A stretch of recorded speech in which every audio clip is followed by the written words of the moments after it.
የክሩቤል እናት ወደ ቤት መጥታለች። በእናቱ መምጣት ክሩቤል በጣም ደስተኛ ሆኗል። የክሩቤልም እናት ሁላቸውም እዚህ ተሰባስበው በማግኘቷ በጣም ደስ ብሏታል። ሰላም ሰላም! ውድና የተከበራችሁ የለዛ ሚዲያ ቤተሰቦች ለቻናሉ አዲስ ከሆናችሁ ሰብስክራይብ በማድረግ እንደዚሁም ቪዲዮውን በላይክ መጀመር አትርሱ። ጽናት ድራማ ቀጣይ ፓርት ይዤላችሁ መጥቻለሁ። እስከ መጨረሻው ድረስ አብራችሁ ለመቆየት ሞክሩ። ቪዲዮውን በመሀል አስገባላችኋለሁ። እንደሚታወቀው የክሩቤል አባት ትላንት ድንገት ነው ወደ እነ ክሩቤል የመጡት። ክሩቤልና ጽናት በወቅቱ ስለ ሁለታቸው የፍቅር ግንኙነት እየተጫወቱና እንደ አጋጣሚ የክሩቤል አባት ወደ ቤት ሲገቡም ኪራና ጽናት እየተሳሳሙ ነበረ።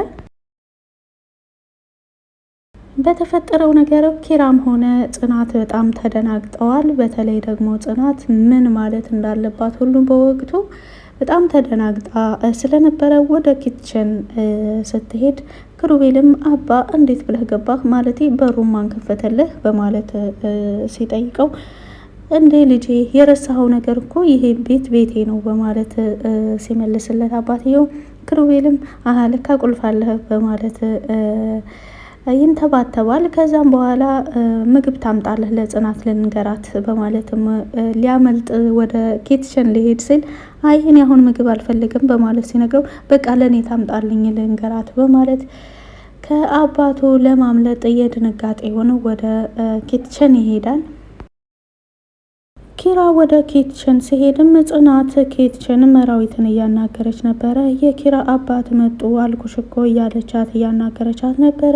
መራዊትን በቻለችው አቅም ተረጋጊ፣ ምን ችግር አለው ቢመጡ በማለትም መልሳላታለች።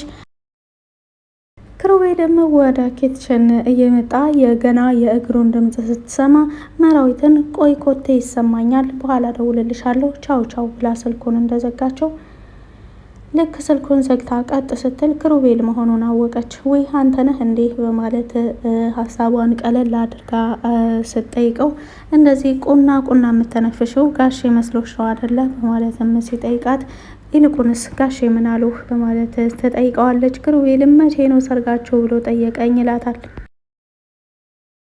መቼ ነው ሰርጋችሁ ብሎ ጠየቀኝ ሲላትም ጽናት ውይ እኔም ጠርጥሬ ነበር አይተውናል ማለት ነው በቃ በማለትም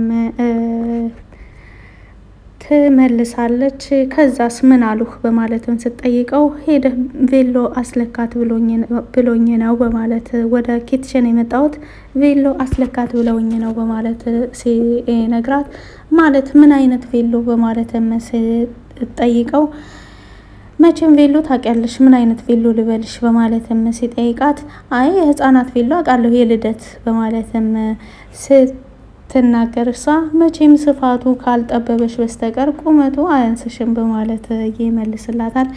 እዚህ ጋር አትቀልድ በቃ ሂድ አሁን ጋሼ ስላሉ እሳቸው ጎን ሆኑ በማለትም ተናግረዋለች ጽናት። ጋሼም ሳሎን ቤት ቁጭ ብሎ ለባለቤቱ ለክሩቤል እናት ደውሎ ነገር ግን ይሄ ጉዳይ ልጅሽ እውነቱን ማወቅ አለበት ብዬ እያሰብኩ ነው።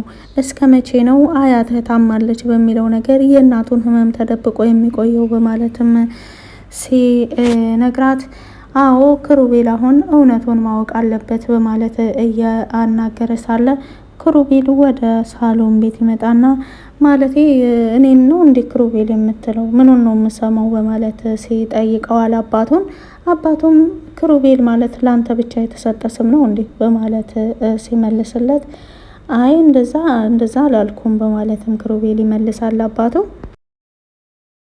አባትየውም ነገሩን ቀየስ በማድረግ ይልቁንስ አንተ ከዚች ልጅ ጋር ምንድነው ያለህ በማለት ይጠይቀዋል። ክሩቤልም የትኛዋ ልጅ በማለት ሲጠይቅ እዚህ ቤት እንግዲህ ሌላ ልጅ የለም ከጽናት ጋር ነው በማለትም ሲጠየቅ ክሩቤል አይ ምንም ማለት የጓደኝነት እንደዚህ በጓደኝነት ነው የምንቀራረበው ብሎ ይመልሳል። አባትየውም አንተ ምንድናትህ የተደባበቀ ነገር ትወዳለህ በማለት ትተውት ከሳሎን ቤት ተነስተው ይሄዳሉ። ክሩቤልም ወደ መኝታ ክፍሉ ገብቶ ስለ ጽናትና ስለ እሱ ፍቅር እያሰበ ነው። ይሄን የጽናትንና የኔን ፍቅር ቤተሰቦቻችን ባይቀበሉንስ በማለት እያሰበ ነው ያለው። አይ ይቀበሉናል፣ ምናልባት እነሱ የልጃቸውን ደስታ ብቻ ነው፣ እኔ ደስተኛ እስከሆንኩ ድረስ እነሱ ይቀበላሉ በማለትም ራሱን እየመከረ ራሱን እየጠየቀ ነው ያለው። ጽናትም ወደ ቀድሞ መኝታ ክፍሏ በመሄድ ፍራሿን እያነጣጠፈች እዛ ልትተኛ እያስተካከለች ነው ያለው።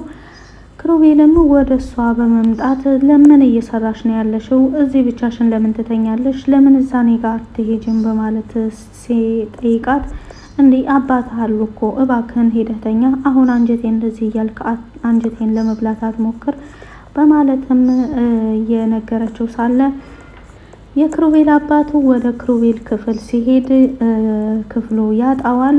ኪትሸንም ሲሄድ ኪትሸን ያጣዋል። ሳሎንም መጥቶ በመቀመጥ የት ሄዶ ነው? ኪትሸን ሄጄ አጣሁት፣ ክፍሉም ሄጄ አጣሁት፣ ሳይነግረኝ ወጥቶ ይሆን እንዴ? በማለት ራሱን እየጠየቀ ሳለ የክሩቤል አባት ክሩቤል ድንገት ወደ ሳሎን ቤት ይመጣል። የት ነበርክ? በማለት ሲጠይቀው እዚህ ክፍሌ ነበርኩ በማለትም ይመልሳል። እንግዲህ ክሩቤል እዚህ ጋር የመሰለው አባቱ እዛው ቁጭ ብሎ እየጠበቃቸው ነው የመሰለው። ነገር ግን የክሩቤል አባት ራሱ ክሩቤል ክፍል ሄዶ አልጋውም ባዶ መሆኑን ክፍሉም ባዶ መሆኑን ቼክ አድርጎ ነው የመጣው።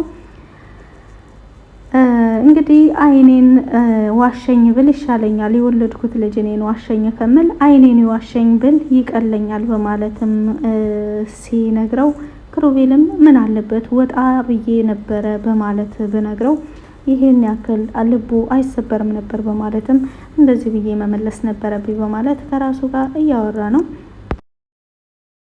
ጽናት እንግዲህ እንደሚታወቀው በጣም ተጨናንቃለች። በጋሼ ወደ ቤት መመለስ ብቻ ሳይሆን ሊሳሳሙ ሲሉ ነበርና በሩን ከፍተው ድንገት የገቡት በሁለታቸው መካከል የሆነ ነገር እንዳለ ጋሼ እየተጠራጠሩ ስለመሰላት የጋሼን ፊትም ማየት አልቻለችም።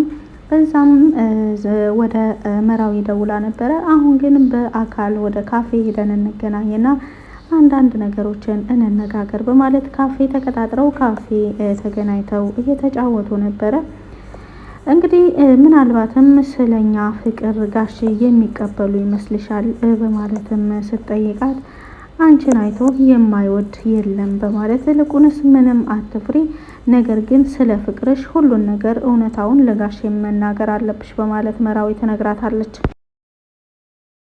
ጽናትም እሞክራለሁ እስኪ፣ ነገር ግን ይሄ ነገር የሚሳካ አይመስለኝም በማለት አዝና ስትናገር ስምሽ እኮ ጽናት ነው፣ ስምሽን ኑሪው እንጂ በማለት ትነግራታለች። እንግዲህ ጽናትን ወደ እውነታው እንድትናገር እየገፋፋቻት ነው ያለችው። ከካፌ መልስም ወደ ቤት ስትመለስ የክሩቤል አባት ሳሎን ቤት ቁጭ ብሎ ነበርና ጋሼ እንዴት ዋሉ ብላ ወደ ኪችን ልትሄድ ስትል ነይ ቁጭ በይ በማለት አንዳንድ ነገሮችን ይጠይቋታል።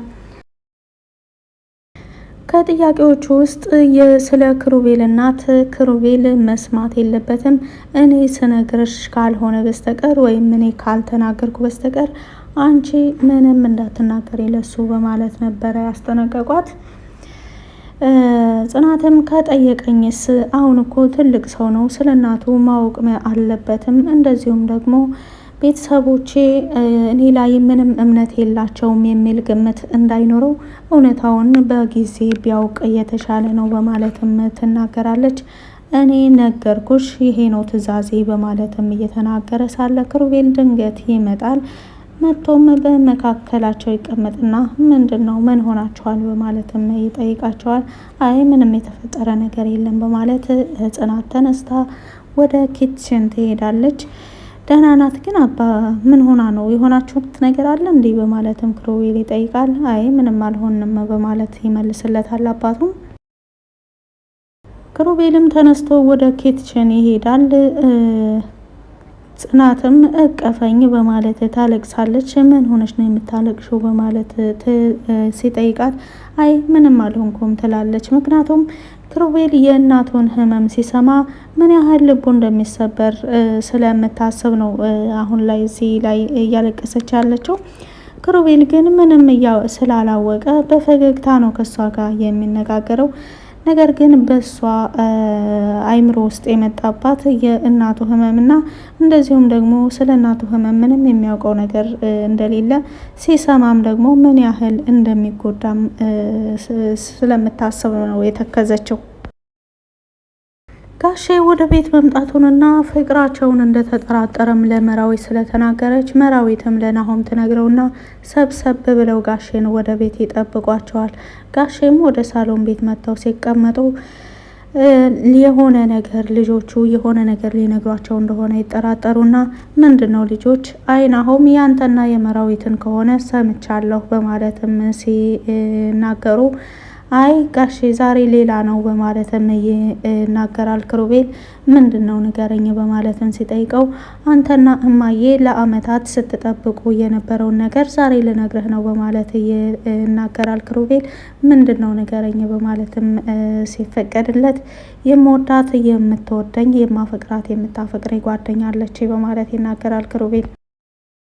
ጋሽም ኪራ በተናገረው ነገር ደስተኛ ሆነው ታዲያ ለምን አታስተዋውቀንም በማለት ሲጠይቁት ጽናት ናት በማለትም ሲመልስ ለወቅቱ ትንሽ ግራ ተጋብተው ነበረ። ነገር ግን በጽናትና በክሩቤል ፍቅር ጋሽም ፍቃደኛ ሆነዋል። የክሩቤል እናት ደግሞ በይበልጥ ጽናትን ስለምትወዳት ምንም የምትቃወምበት መንገድ አይኖርም። የክሩቤልም እናት በጽናትና በኪራ ፍቅር ደስተኛ ናቸው። የዛሬው ቆይታችን እዚህ ድረስ ነበረ። ለቆይታችን ከልብ አመሰግናለሁ። መልካም ጊዜ